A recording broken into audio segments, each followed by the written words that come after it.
Okay, great. Hi, Laura. Hi, Larry. Hi, how are you? Yeah, great. I'm so excited to meet you and to discuss the journey regarding inclusive theater. And yeah, I read a lot about you and how your work was amazing related to inclusive theater. That's why I'm so excited to meet you and discuss and yeah, to know about your journey. So I'm so happy and excited. Well, thank you for having me. First thing, LaRiche, let me know if I spelled the name right. So, Oh, LaRiche Lamar, it's LaRiche Lamar. LaRiche Lamar. She is an founding CEO and artistic director in the Empowered Theater and Arts. So, first thing, I would like to know how long have you been involved in the inclusive theater? So I've been in theater my entire life, but I first got saw my fully accessible production in January of 2019. I laughed, I cried, but more than anything, I felt just really convicted. I've been, like I said, I've been in theater my whole life, and I was witnessing for the first time some of the most comedic and committed actors I've ever seen, in all honesty. Um, so I just couldn't believe that this was a truly inclusive production. I mean, everybody on stage who was starring in the production was someone with a disability. Yeah, I would like to know your story before you start the inclusive theater or this field. Your story from starting theater, how the theater being your passion, and yeah, how the story began. Well, I have always had a relationship with the arts. My family is very artistic. My dad was the music minister at our church growing up. My mom did our children's theater and children's choir. Mm. My uncle actually runs the longest running African American theater in the country, Plowshares Theater Company. So I've been in this. His wife gave me my first jazz CD. I've always known I wanted to be a singer. I started doing opera performance when I was in high school, and that's what I got my degree in. I went in for opera performance at Bowling Green State University. So it's just been a part of my life forever. Yeah, I actually know how you tried a lot of things related theater. So, yeah, tell me, you tried firstly to be an actress, and then you moved to production. Yeah, what about field you tried, and what you until you find your exact passion related theater, or you are enjoyed acting, for example, and enjoyed something else related production and related management theater. So I still perform here and there, but really what it comes down to is I just was not feeling fulfilled as a performer myself. There's a lot of focus on you as a person Yeah. and what you're doing and what you're accomplishing. And while, I think there's absolutely room for that, for me personally, it just was not giving me what I needed for my life, as a fulfilling thing for my life.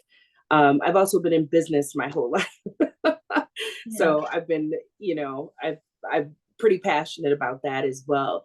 Um, so I moved over away from opera for a while for numerous reasons, the personal focus, as well as I think, during 2020, we talked a lot about hashtag opera so white. So, there are a lot of issues there too. But in finding the inclusive theater, it really sparked something in me. Like I felt like, now this is where I can put my energy. I can put my energy into growing a very disenfranchised community, into making sure that they have the resources, the knowledge, the advocates who will allow them to be able to pursue their dreams and their passions. And that for me is so much more fulfilling.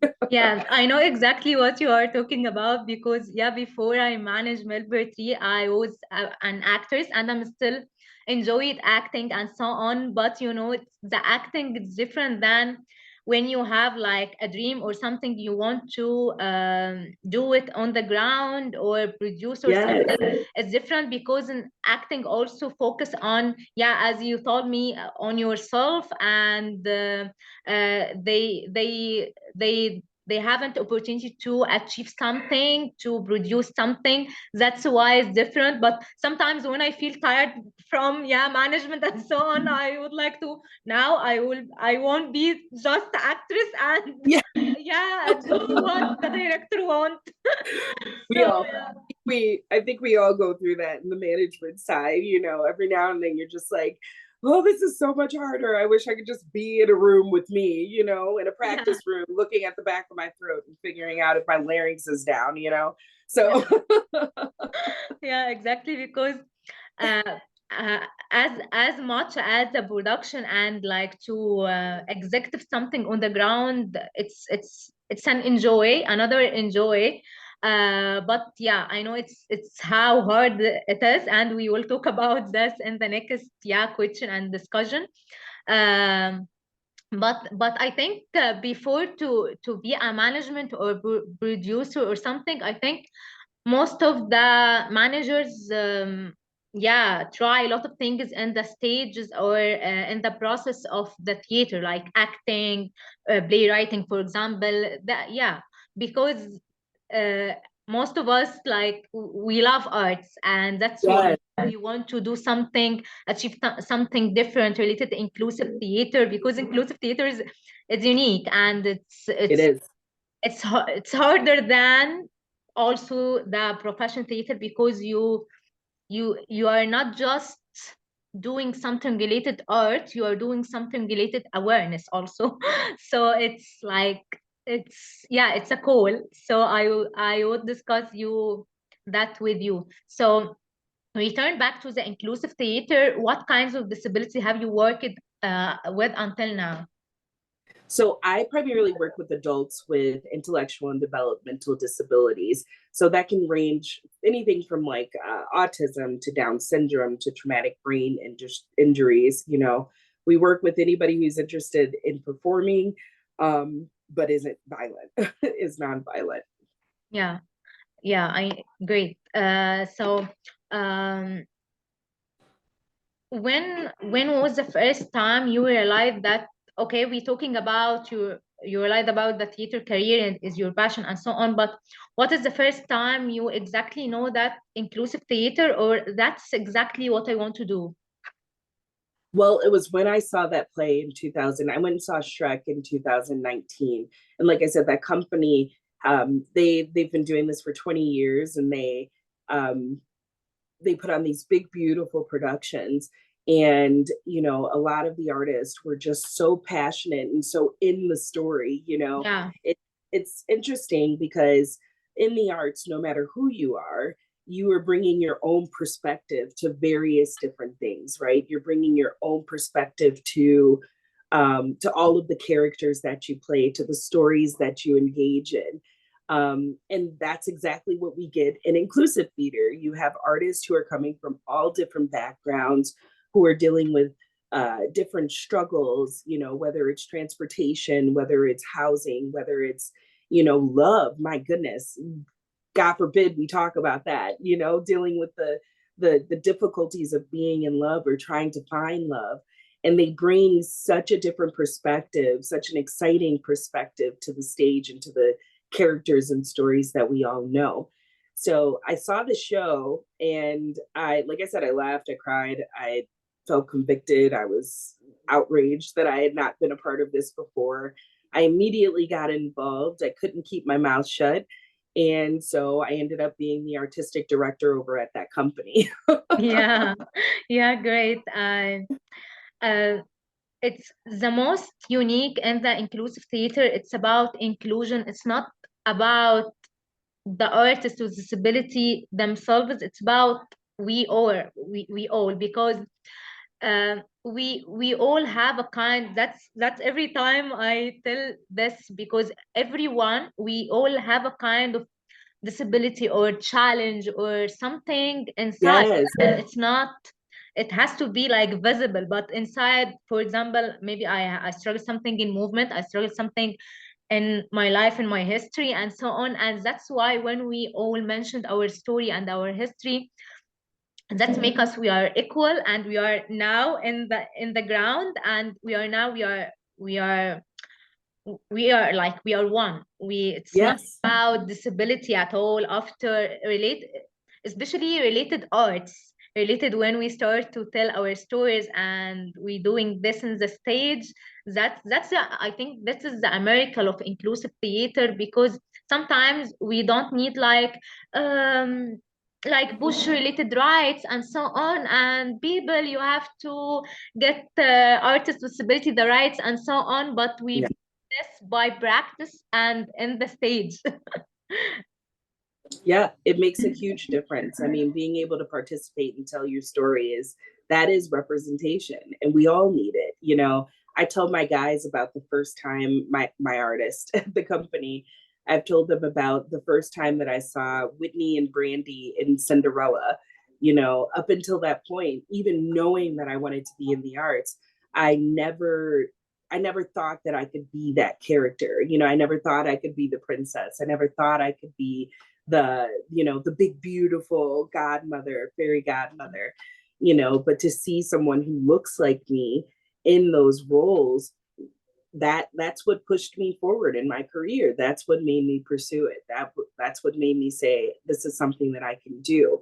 And our goal here is to make sure, for empowered theater and arts, we don't just want our guys to stop here at empowered. I don't want you to be an empowered artist. I want you to be an artist who is empowered. We want to give you the tools and the resources and the things that you need to be able to go out into any space and say, hey, these are the accommodations that I need, but I'm here to like kill it on stage, and you should let me do that.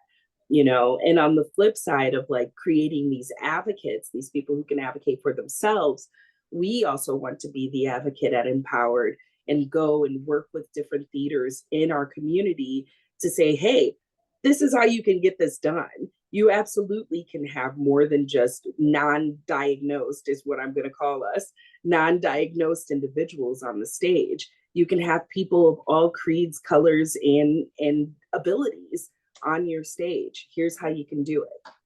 Yeah, exactly. I love so much the sentence about, it's not about we empowered, it's about artist is empowered. So I need to be empowered so that I can fulfill my role and fulfill my passion related my passion related arts and theater. And even because sometimes people maybe here or maybe in other countries take it that like passionate, especially in arts, it doesn't deserve to be fees, or doesn't deserve to be paid, or doesn't deserve to be appreciated, and so on. And this is a dilemma related financial thing. I know you are know exactly what I'm talking about. Yeah. So we are managers, and also even before I taking or my life put me in this role to be like a founder, something related inclusive theater.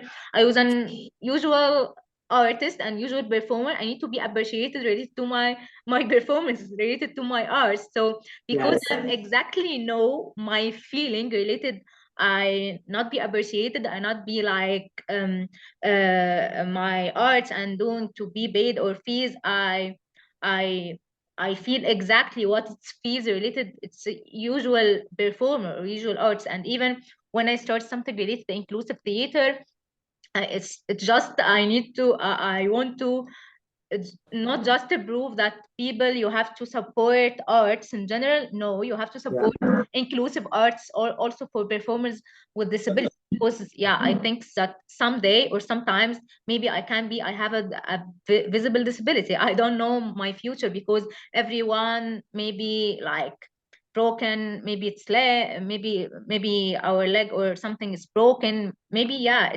it's accident. And even it's related to climate change happened now, it's all of us maybe Exactly. so that's why I know exactly this dilemma. So return back to this, why do you think it's important that people and artists with disabilities participate directly in the arts as an actors, artists, and dancer? What's it so important? I know we are like a manager and before manager as an artist, and people love the art, know exactly why it's important, but sometimes, you know, we meet some audience who meet people, okay, they feel like what we do is it's good and it's a miracle, oh how it's amazing, but still now they haven't realized how it's really important, not from artists with disability also, but from all of us. That's why I'm asking this question. I still feel that it's for the same reason that it's important to individuals without a diagnosis, right? Like participation in the more so the opportunity and the right to participate in the arts, is super important for all of the same reasons that it's important to you and I. The arts help to develop life skills and the confidence to self-advocate. A lot of the artists who are participating in our program are leaders at their day programs, leaders in the various different groups and homes that they're in, right? So in the case of IDD, the arts present an opportunity also to impact the minds of the community. And I think that's where we tend to like stop, right? Like what does the art, what does participation in the arts do for this community personally? How does it help them to develop, right? And that's great. It, of course, it helps them to develop all of the skills that they need in life. But it also changes the mind of the people who are coming to witness what it is that we're doing. I've never had anyone walk out of one of our shows or a show that I've produced with people with disabilities and say that anything outside of this has really changed things for me. I see this population differently, and that is what's important. There's so many things. We have to dismantle the tropes that systemically prevent them from being included in the greater community. We have to dismantle all of these ideas about, infantilization. Oh, they're only at a second grade level, even though this is a 45-year-old person who's lived life, who's worked, who's loved, who's had deaths in the family and friendships that have ended. That's not a second grader. You know what I mean? Yeah. So dismantling these ideas of like who they are as individuals, their ability to learn, to grasp concepts and information, to convey truly deeply human emotion. Yeah. That it's outrageous. So for me, that's the most important reason that they need to participate. That's the most important reason that we have to find these opportunities and build these opportunities, is because not necessarily that they necessarily need the growth. We do. Yeah. The greater community needs to grow and needs to understand that these are living, breathing, developing, beautiful, talented, brilliant individuals who deserve a place in every conversation that we're having about humanity, who deserve a place in every forum of arts and in everything that we're doing. Exactly. That's why I will move to another question related to the inclusive itself, the process of inclusivity, related to participation without disability and participation with disability. So what did you see this process? Because sometimes, yeah, because sometimes some participants without disability, they haven't the enough experience to deal, or like they are sometimes they are sensitive, or sometimes you are extremely sensitive, or extremely protected, or ex extremely something else. So how you see this process in the empowered theater community, and um, if you challenge something before related, merge people together. So yeah, tell me more about this process. So, I mean, in terms of changing the mindset of the people who are working with us, we call the individuals who are working, any individual who's working in the company directly with an artist with the disability, with the diagnosis, we call them allies. Now, we have a number of different kinds of allies. We have costumers, we have performance assistants, we have a little bit of everything, you know, helping in every facet of the production. Yeah. But what we do is at the beginning of our season, we have an ally training where we really talk about the history of disabilities, Yeah. you know, the disability fight, the fight for equality within disabilities. And we talk about the huge disparity between physical disabilities and people with IDD, right? And Yeah. how far behind we are, even now in 2023, how far we are in addressing the inequities and the disenfranchisement of the community of people with IDD. Once we kind of, I think, give that history and understanding, then we can dive into some of the stereotypes, some of the ideas that we're coming in with, right? So we, of course, have to address the fact that, like, everything is not going to look as you think it should look. You know, what you have deemed as normal, it's just, it's different for all of us. You know, Diana, your version of normal, I'm sure, is different than my version of normal. We see that across ethnicities and cultures already.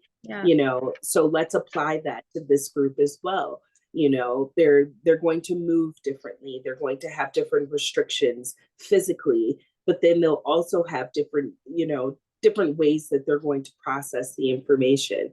One of the things that we talk about for accessibility is one of the most accessible moves that you can make is just to be quiet.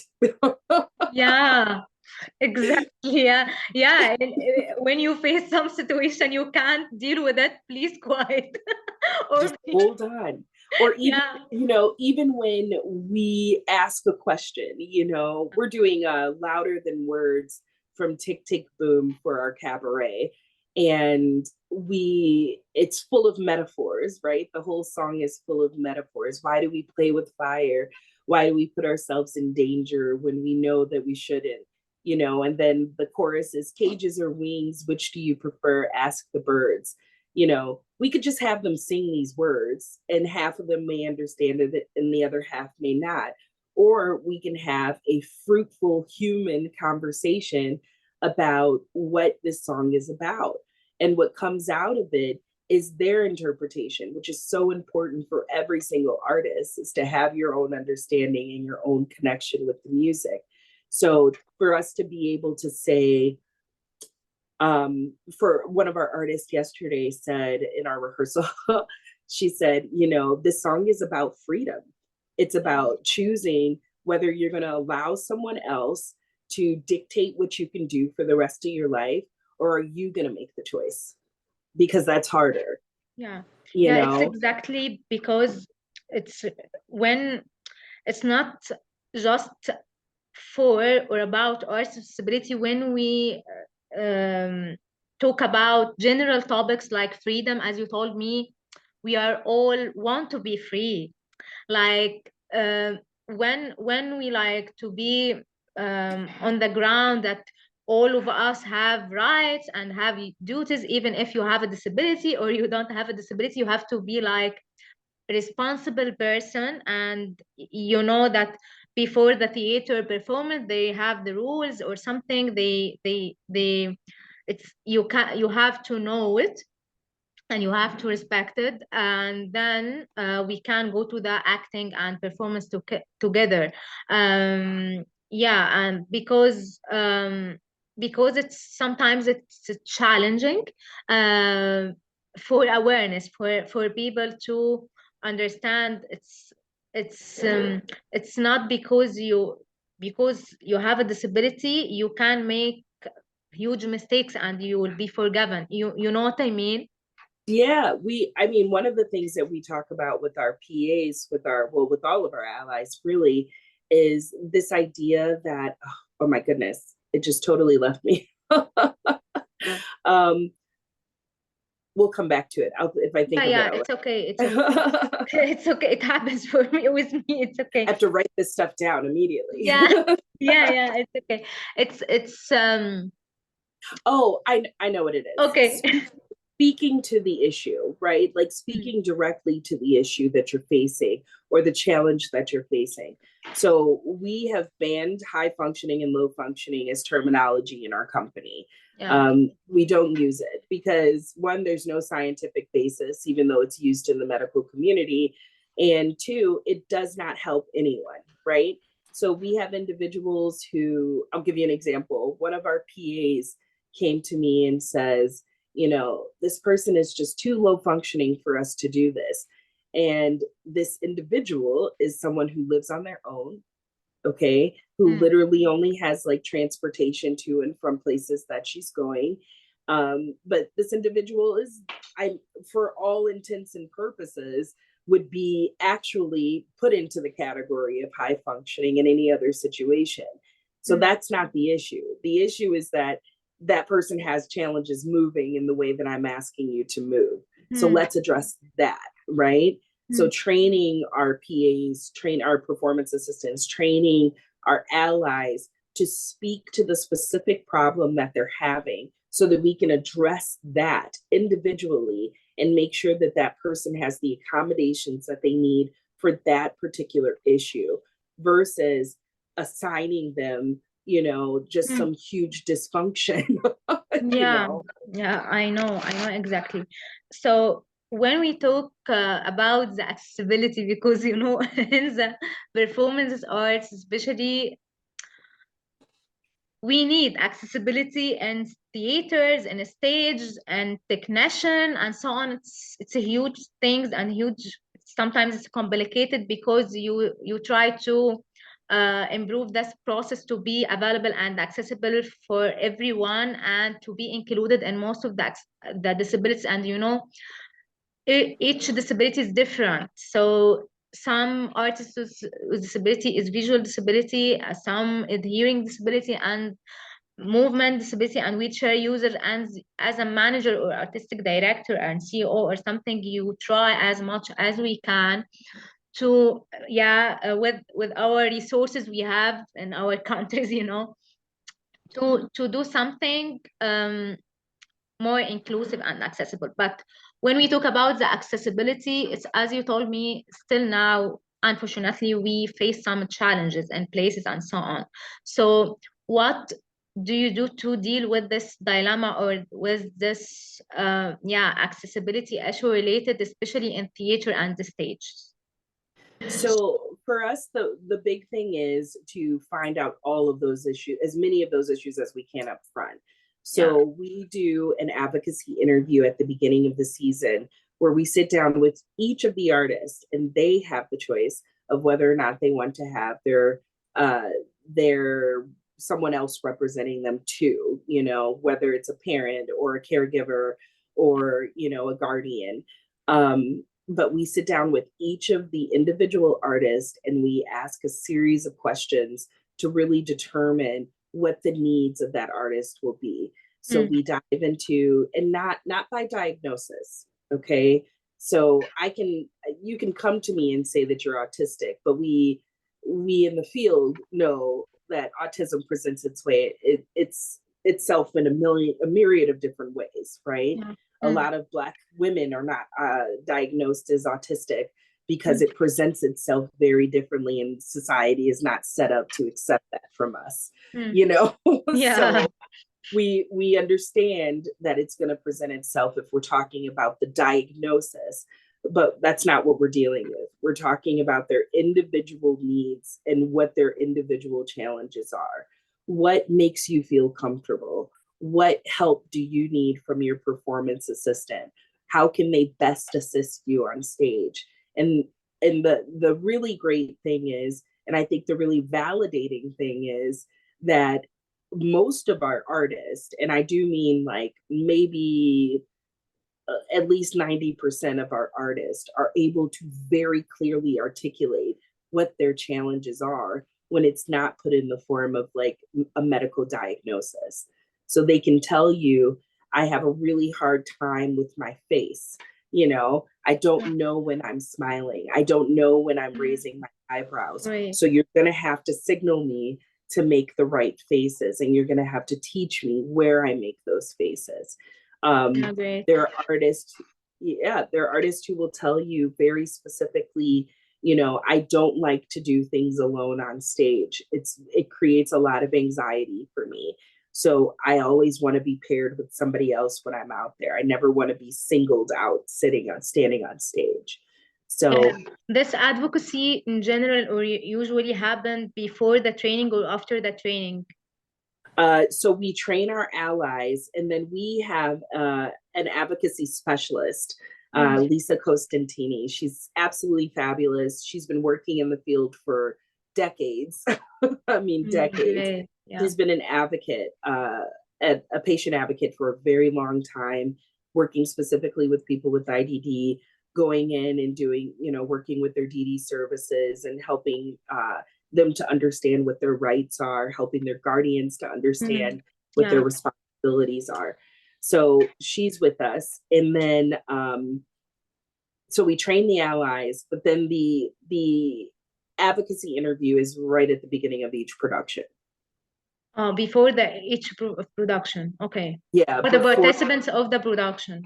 Yeah. Before we start rehearsals, we sit down with them actually during auditions.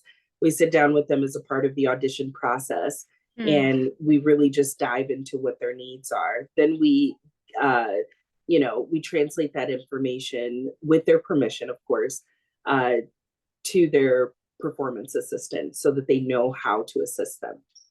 Okay, yeah, great. So if we talk about the team of your team or the one who has to work in this environment and work in this field, because yeah, it's not like any work, it's not like any other something else. So how you can find the exactly one you want to work with you in the team in the field? So that's why I'm asking this question. It's for me.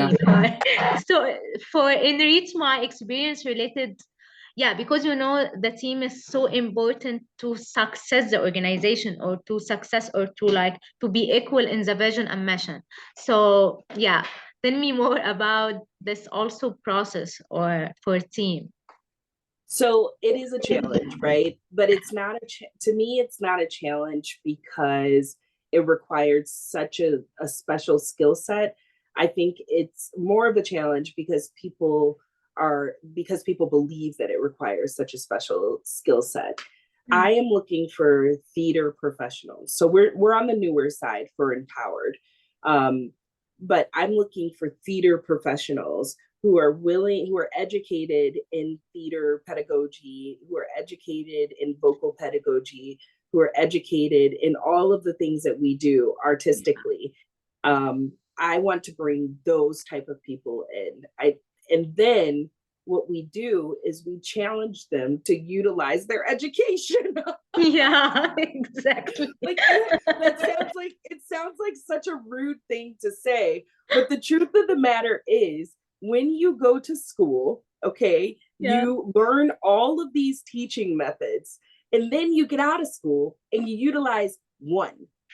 Yeah. You build your syllabus and you keep that syllabus for decades. You know, you make tweaks here and there, but there are people who are auditory learners, tactile learners, visual learners, and we should be engaging all of that.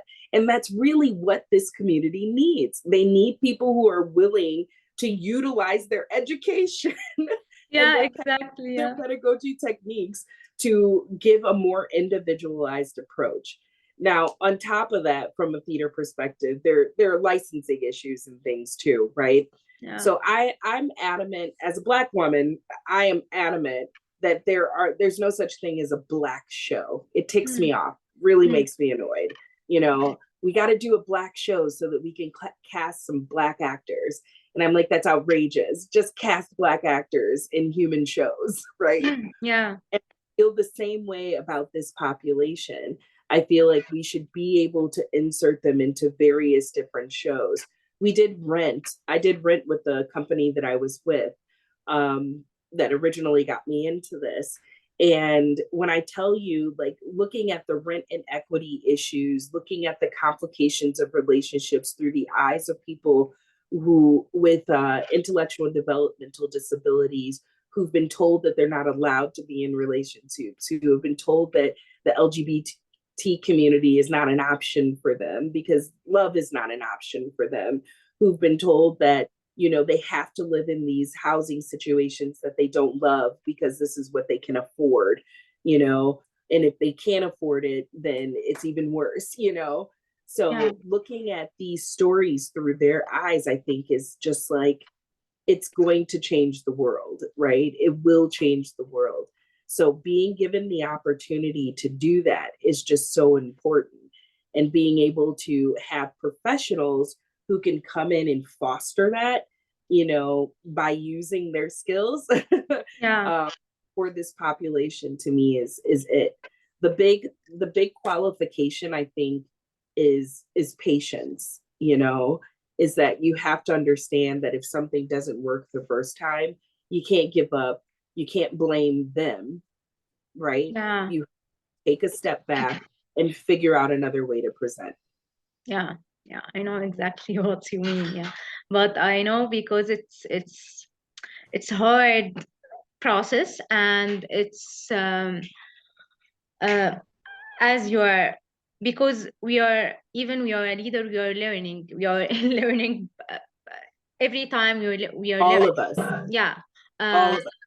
that's why I that's why it's every time it's related actually, like for customization, you try to customize the skills of this person to theater, because even because yeah, it's the most important thing for me, it's the passion and willing to do something and believe in something we do. And even related to the skills, it can be learned, it's okay, it's okay about the skills and so on, but it's related honesty and passion and believe what we do. And yeah, I think that's the challenging with the licensing stuff that I kind of alluded to before. That, you know, if you want to license Rent, or if you want to license whatever show that you're doing, whatever major show, Mary Poppins, you know, there are some things that do have to be tweaked for accessibility purposes, right?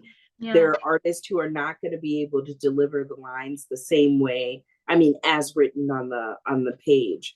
There are songs that maybe will need to have to be cut down.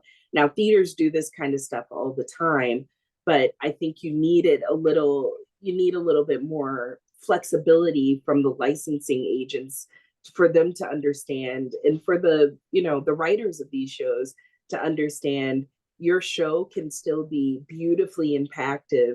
Your show can still have the same passion and oomph, you know, and everything that you need for it to be successful. But we need for you guys to be flexible to allow us to make these shows accessible for the population that we're working with, you know. So I think the conversation at a point is going to have to extend, because I also don't think it's fair that everything that they do needs to be curated. I don't think it's fair that we have to constantly, you know, be putting shows together when there are these beautiful human stories that they love, you know, and they're passionate about. Um, but oftentimes you have to evaluate whether or not it's something that we can do at this point. And yeah, it's, again, it's not their fault. It's the fact that they haven't been giving the education and the opportunities. And so in order to build up, we need a little more flexibility. yeah, exactly. So when was the first time you uh, um, um, when you have met someone who doesn't understanding why including artists with disabilities important is important? Yeah, because we met some people like, yeah, what do you say to change their minds? What do you respond to the situation? Or is there something you do to prove to them that inclusion is important, guy? Or no, yeah, what do you deal in this like situations? So I fortunately have not come across anybody who has openly said that to me. Thank goodness. Like, Yeah, I know. I was thinking about it. I was like, nah, no, nobody said it outright. But I think the more toxic version of it is like, oh, that's so cute. Yeah, but also It's it's related, it happens. I don't know if you face the situation or not before, but maybe it's happened related the financial thing, because sometimes financial issues, it's like, okay, it's, yeah, it's great, it's nice, but you know, well, we have a really great, I think, uh, in the valley in general. We're in Phoenix, Scottsdale area. In the valley in general, I think that there's a little bit more um, awareness for the IDD community. But having said that, like I said, I think that the thing that I run into more often is like that's really cute. And I say that and I compare it to the this isn't important, because to me it sends the same message. To me, it's saying, it's devaluing the effort and the talent of this population to just walk into this space and go, this is really cute that we're doing this. Because it's not cute, it's important. exactly. It's really, really important. And what I tell people is, each of these, I've sat down with all of my artists. I really love working with them. And a lot of them, we have a lot of conversations offline too. So I've talked to their parents, I've talked to their guardians, I've talked to them, I've talked to their caregivers. And um and the truth is, this is somebody's like passion, and like oftentimes the only opportunity that they get to feel like a whole person, Yeah. the only opportunity that they get autonomy. You walk into empowered, you walk into that space, and nobody is pushing you around. Nobody is guiding you into a room and telling you to sit down and do whatever activity. It's literally, you have chosen to be here and you are participating in a way that is comfortable and engaging and important and valuable for you. So Yeah. I don't think there's anything cute about that. And then furthermore, being on stage, having a space to present yourself and to show the world that like we are capable of memorizing lines. We are capable of understanding the human experience. We know what love is. We know what passion is. We know what sex is. We know what sexuality is. All of these different things, to have a space where nobody's going, don't shimmy. Yeah, you know, exactly. And also, what I'm asking this question because related to arts, as yeah, let's be honest, it's the general arts still now, it's not appreciated as much as we want to be no. appreciated. Yeah, that's why, because we're talking about also inclusive theater or artists with disability. Yeah, firstly, before starting Mulberry Tree or something, I do something campaign awareness symbol to tell the people they are artists and professional artists with disability already acting in some movies or acting in even the short scenes or something, but they are there and they are passionate toward what we want to learn about arts. Because people sometimes first, oh, but the person with disability has to be work firstly so that they can do the art. No. Arts for some people, like it's something fun, it's not something important to express themselves and so on. And that's why it's about awareness and it's about to change the mindset and so on. And the building of the skill set. I mean, it's how much have you learned from the arts? Being able, I can go into an interview and confidently present myself because I've always been performing. You know what I mean? I can walk into a space and I can demand attention in a space because I know how to do that, because I've participated in the arts my entire life. So the skill, I guess if I was going to dissuade someone from that, I would tell them two things: come see a show, you will be changed, right? Yeah. And two, I would tell them, that the people who are participating in these type of programs are leaders in their community. They are the people who, when you walk into a day program, they are helping people. They are active, they're talking, they're engaged, they're happy, they are excited about life, you know, because they have something in the same way that you and I need something, you know. Yeah. So there's nothing not important about that, you know. Yeah. And when it comes to funders, I do think that funders tend to struggle with why accessible arts or inclusive arts are important. I do Mm. think that they tend to think that it's playtime, you know. Mm. But for people, for adults with IDD specifically, but adults in general with disabilities, they often have all of their programming cut off, you Mm. know.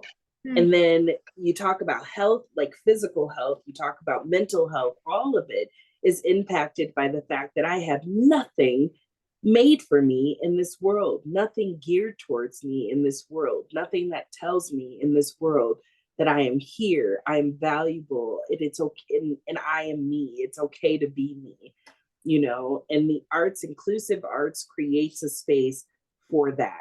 Inclusive arts creates a space where you are validated and you are engaged in life. Yeah.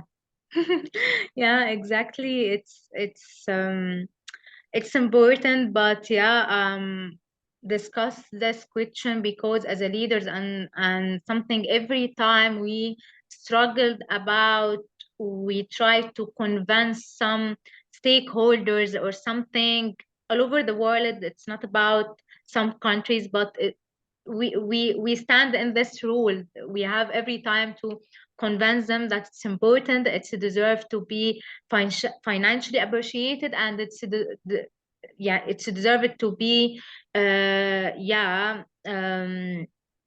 I'll tell you where I found success in having those conversations. I mm, think is more in the discussion of like the translating into life skills, you know, mm, like how is it impacting their, because everybody cares about work in America. I really hoped that after 2020, after COVID, that we were going to transition out of like being such a work-minded country, because nobody else is like that. None of the other countries are like, yeah, you meet a person and the first thing you ask them is, what do you do? Because that's what we value most. yeah, You know, you ask about their families, you ask about their what they do for fun, you know. yeah, But what I, I'll jump off my soapbox on that. But yeah, because that because that's the country that we live in and it's all work oriented, what we tend to do is, and what I've had a lot of success with in the past, is talking about how these skills translate into like uh functional life skills, you mm, know. How do these presentation skills help them at work? How do these self-advocacy skills help them at work, at home? mm, How does it engage, how does it help them to be engaging citizens and participating citizens in the community? And although I think that's valuable, I wish we could just say this is the arts and people would understand it. yeah, exactly, because arts is the main thing people need, and people need to express themselves, even we in the process. So yeah, arts, it's for everyone, and it's For everybody. art is itself, it's an inclusive, yeah, it has to be inclusive without to mention inclusive or not, because arts, it's arts. So yeah, Well, and people struggle with that with undiagnosed artists, right? Like they look at you and me and they're like, "Oh, they just came out singing and acting and dancing," and it's like, "Oh, no, I actually put like a ton of work into this and like yeah, spent a lot of money, and I have Sally Mae on my tail because of it." So, like, you know, I've invested in this in the same way that you invested in your accounting degree, you know. So yeah. it's Yeah, tough. You yeah. Sometimes people, they don't know the head history for everyone, so that's why I will ask you about this this didn't. history. And yeah, so what where do you start, or what do you do with a beginning actor to encourage their confidence in themselves as an artist and actor and dancer? And And because some artists with disabilities, some people they just want to try something new. They still don't have a confidence. They still have like an issue related the gap related the disability. You know what I mean about.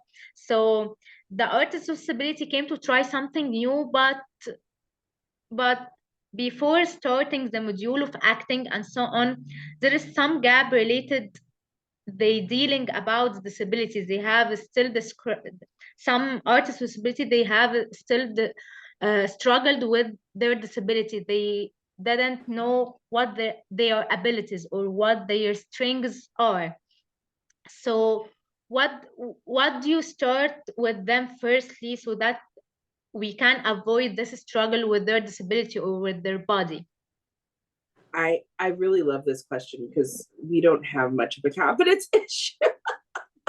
My artists know they're talented. They know that they deserve these opportunities and they come in like kind of gung ho. Now, there are some, like you said, who struggle just because the disability, like, how do I actually do this? Like, I know I can do it and I'm excited to do it, but how do I actually Yeah. accomplish it? And so our values are um, dignity, representation, advocacy, and education. And education, I think, is the biggest piece in increasing confidence in an artist. Before we did our auditions, we had an audition workshop. We had a 2-day audition workshop where they could come in with their audition piece and they could workshop how an actual audition works, how to prepare for it, what to eat, so that you're not coming in burping and stuff. Yeah. What to do before an audition, how to practice your pieces, and what does an actual audition look like, and what is the purpose of each piece of it. Even down to like your introduction, your slate. We take that for granted. We just tell kids, who are undiagnosed at the very beginning, we tell them, we need you to introduce yourself, tell us your name, your age, and your da da da da, right? And they come in and they do it, and we take it for granted. For our population, we explain to them the reason that this is an opportunity. This is a part of the audition. You could just write that stuff down on paper, come in and sing your song and move on. But this is your opportunity to show the director that you're capable, you're confident in who you are as an individual.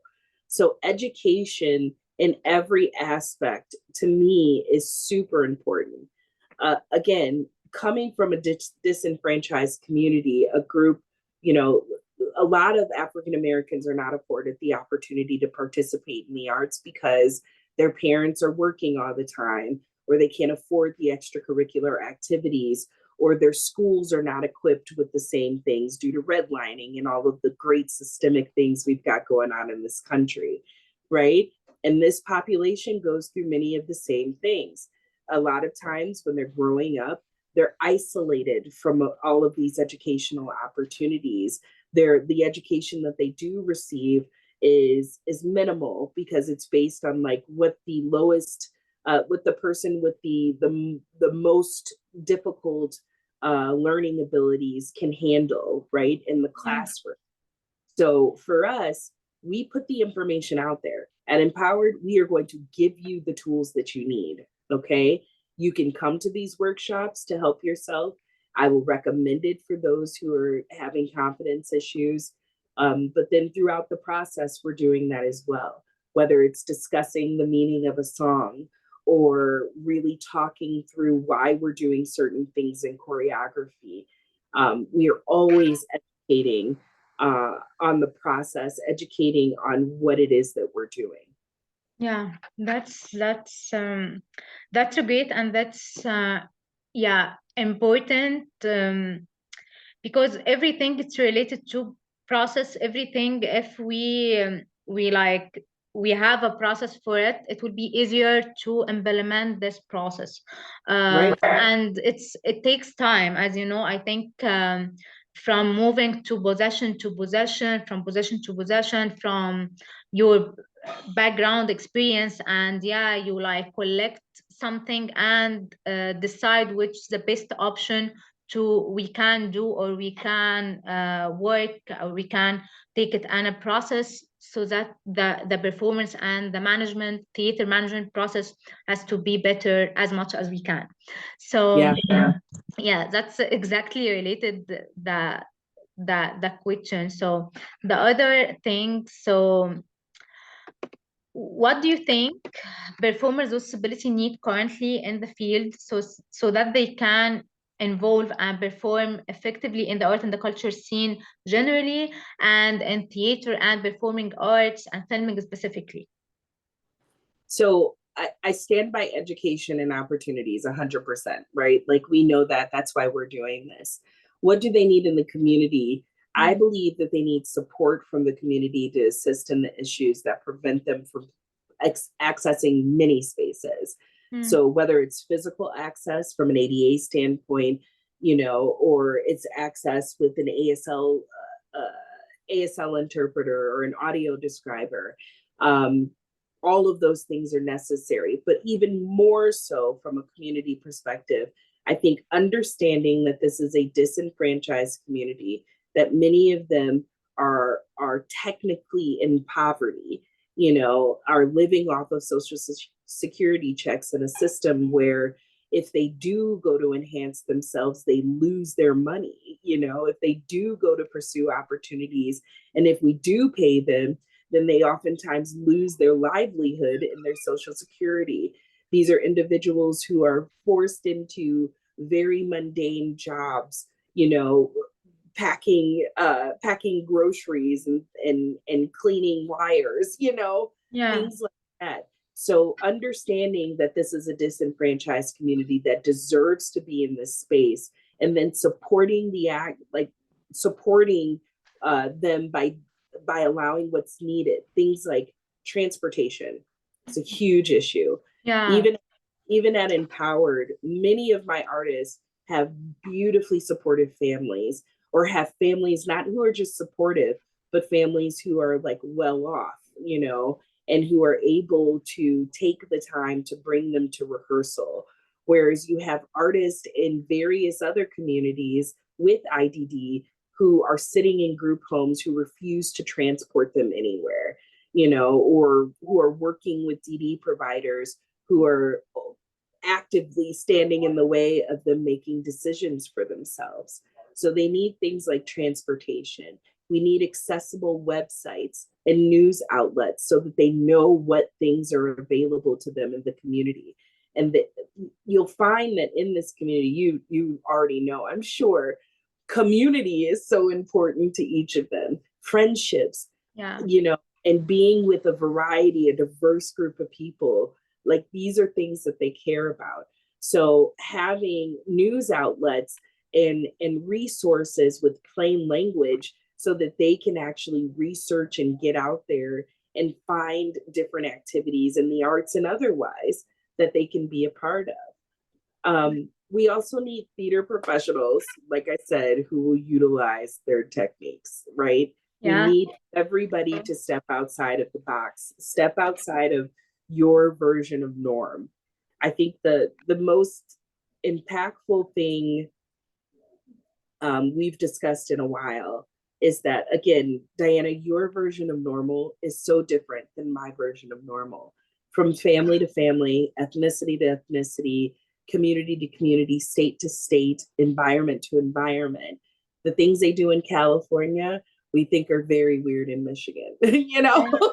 Yeah, exactly. This happened when I came here, because I know, like, even it's not each state each state is different to another state. It's not about a state, it's an area also. It's each area is different Yes, than another area. And this is yes, so difficult. yes. Related to, There are even related all to these, rights, or related to renting, and related to leave. yes, And this is horrible sometimes. Especially for new one came here. But well, so you deal with this every day. You deal with it every single day. So apply your mechanisms for coping and your mechanisms for making sure that you're able to adapt to these spaces, to this community. You know, ideas of norm change from place to place, person to person. So let's do that when we're in a room full a truly diverse group of artists, actors, singers, dancers. You know, we're talking about it in the Black community, you know, understanding that like Black voices are going to sound different. Like our speaking voices are different, you know, and let's accept that. I shouldn't have to code switch at work, you know, because you don't respect my culture. You don't want to hear the way that I speak. I shouldn't be considered angry because I'm using my normal voice, you know, and the same thing applies here. If an artist sounds different here, moves different here, we have to be more accepting of that. Yeah, exactly. Exactly. That's why I will take you to the last or our question related to your, yeah, I know, because as a leader or as a manager, I think everyone believe in inclusive theater or inclusivity, because everyone has a struggle something, even it's related some discrimination in some time of our in our life. Some, yeah, we even when we are a child, we have like everyone, I think, has been bullied in in his children as I am, and as, yeah, everyone has a different story. But even when we like we think like, oh, universe put me in this leadership, even I was sometimes weak in some situation, I can't face it alone, and I struggled in my history and so on. So what do you learn as a leader personally in your life after this call in your life? Because I know when I'm thinking, oh yeah, for example, for me, it's just my dream to be an actress one day. But I was wanting to do something different. I wanted to, just like an any actors, I want to be like actors has a voice and so on. So when my voice came to the inclusive theater, I start thinking how my life was and how my call right now, like sometimes the universe change your map, even Yeah. to the best, because yeah, it's like something from nature lets you know, like, this is your possession, this is your call, this is you have to do something in this place and here. So what do you learn as a leader from this, and how this impact in your personal life? I have to do this. Like this is it. You know, I got involved, and like I said, at the other company I just couldn't keep my mouth shut, and so I ended up their artistic director.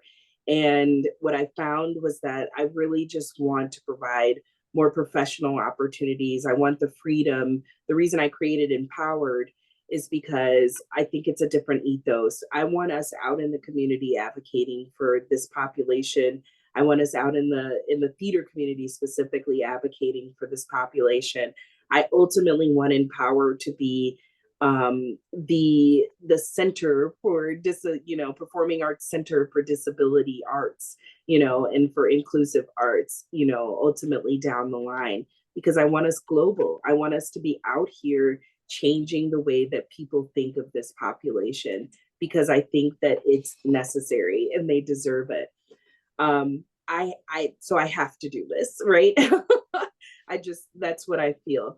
I also, I think that I keep saying this, but coming from a disenfranchised community, you know, it's really difficult to fight for Black Lives Matter, you know, I have a 4-year-old little boy, you know, 4-year-old little Black boy. It's too close. It's too close to home. It's too much. You know, I think it would destroy me to be a part of that fight openly and all the time. Although I think I play my part, but with this community, I have found a way to be useful. You know, I have Yeah, found a way to be impactful and to still totally be engrossed in my passion and to be passing that passion along. And I think as a person who's always considered themselves kind of maternal, that's necessary for me to have something where I feel like I'm growing people and I'm helping people to accomplish their goals. And at a minimum, helping them to know that they're worthy and deserving and that their existence is valid. yeah. I'm so excited. I was so excited because of this interview. Yeah, I really was so happy because and passionate related what we discussed, and every it's a question and every discussion. Yeah, I asked it because you know what I mean, like I have struggled something in our work and our environment, and we like when we meet each other, like we have to support each other towards what we do, and because Yes. and that's why it was so fascinating because of your work and of your if your personality related, even I were talking about your identity and how you feel related what we do, what you do. So I'm so excited because our this meeting. I hope you are feeling yeah, well and excited like Yes. yeah. Yes. I just think it's amazing that so many people are embarking on this journey. My I want us to push further. I want us to, I want us to go as far as we possibly can. I don't want us to treat it like an after school program. I don't want us to treat it like, like anything other than what it is, which is an incredible, impactful community theater, and I want us to know that this, as much as this is for them, this is opportunities for them. I grow because of it. You've grown because of it, and the rest of the community and everybody who is touched by it is changed in, I think, a positive way, because of what it is that these artists are bringing to the table. So I just want us, outside of the narrative of like, look what we're giving back to them, I really just want everybody to focus in on the fact that like diversity is beautiful and this is a part of it. And this community has so much to offer and so much to say and so much to give, and we should open our arms and accept it all. Yeah, exactly. And arts has to be diversity. Yeah, it's Yes. around the world because diversity it's like it's strong and it's huge, Yes. it's cool. And yeah, I'm so excited. I'm so happy because we have met today and we have done Yes. this interview and this the yeah, this discussion. So now we will pause our recording and continue to the next part. Thank you, Diana. Thank you, LaRiche. That's awesome.